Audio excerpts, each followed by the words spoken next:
Lovie po sinapubliko na ang anak nila ni Tom Rodriguez after 3 years.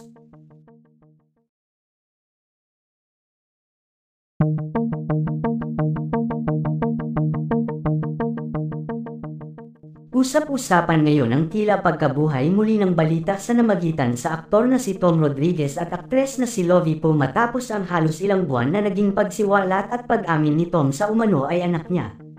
Marami nga ang nagulat sa naging pag-amin na ito ni Tom, na may anak na siya matapos nga ang mahigit 3 taon mula nang maghiwalay sila ng kanyang dating asawang si Carla Abellana, na talaga namang pinag-usapan ng buong sambayanan dahil after 3 months of their marriage ay nagdesisyon nga ang mga ito na wakasan ang kanilang pagsasama bilang mag-asawa.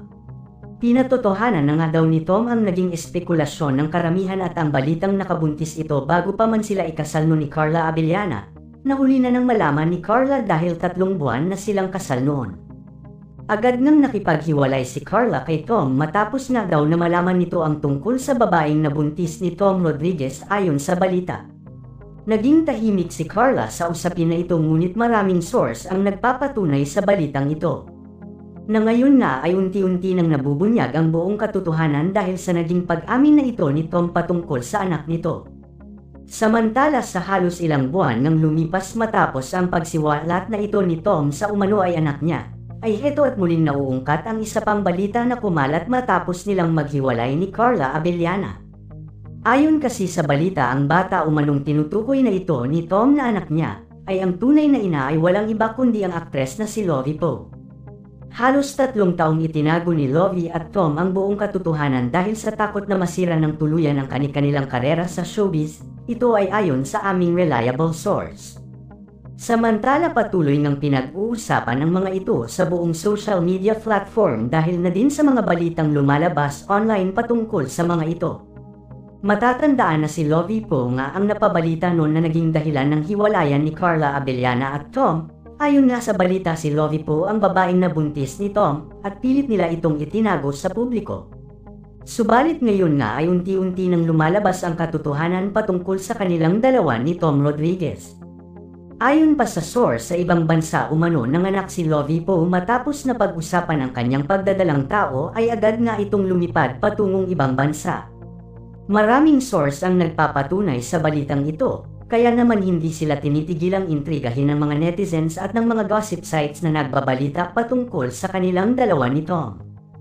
Samantala usap-usapan naman ang cryptic post ng dating asawa ni Tom na si Carla Abellana matapos ng muling mag-trending ni Tom at Lovie. Tila patama ito sa mga taong nanakit sa kanya at nagkaroon ng mabigat na kasalanan sa kanya. Nalabis namang ikinabahala ng kanyang mga fans dahil tila nananariwan na naman ang nangyari dito after 3 years mula nang maghiwalay sila ng kanyang dating asawa.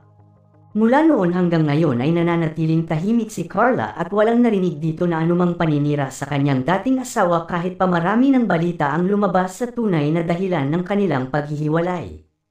Samantala ayon sa source ay nagsalita na nga daw si Lovie po patungkol sa mga binabato na pambabatikos sa kanya. Ayon nga daw dito, ayaw ko na po sanang magsalita pa at pahabain na naman ang isyu na ito, ngunit marami na po akong natatanggap na pambabastos sa pagkatao ko. Gusto ko pong linawin sa lahat na hindi po totoo na hindi alam ni Carla ang tungkol sa namagitan sa amin ni Tom noon. Ilan buwan po silang naghiwalay ni Tom bago pa man tuluyan siyang alukan ng kasal ni Tom. Opo, nakipaghiwalay po si Carla noon kay Tom dahil sa mga issues niya mismo sa sarili niya. Naging malapit sa akin si Tom ng mga panahong yun, pareho kaming may pinagdadaanan noon time na yon. Hindi ko po akalain na mahuhulog ang loob ko kay Tom sa mga panahong yun. Ngunit matapos po ang ilang pagkikita namin, ako na po mismo ang tumapos dun dahil alam ko pong mas mahal ni Tom si Carla. Yes po, nag-give up po ako sa nararamdaman ko kay Tom para kay Carla. Hanggang sa tuluyan na silang magpakasal, pero hindi ko po alam na nagbunga ang aming sandaling pagmamahalan ni Tom. Hindi ko po ine-expect na darating sa buhay ko ang pinakamagandang regalo na yon. Lilinawin ko po muli, hindi ko po inagaw si Tom kay Carla. Nalaman po ni Tom ang tungkol sa pagbubuntis ko. Agad niya po itong inamin kay Carla pero hindi po siya kinayang patawarin nito kaya agad itong nakipaghiwalay kay Tom. Nag-usap po kami ni Tom noon nalalayo muna ako sa kanilang dalawa. Iiwas ako sa lahat alang-alang sa anak ko. Inilayo ko ang anak namin ni Tom dahil ito ang tama at nararapat. Ayokong isilang ang baby ko sa magulong mundo ng showbiz na punong-puno ng panghuhusga. Emosyonal umanong pahayag ni Lovie Poe.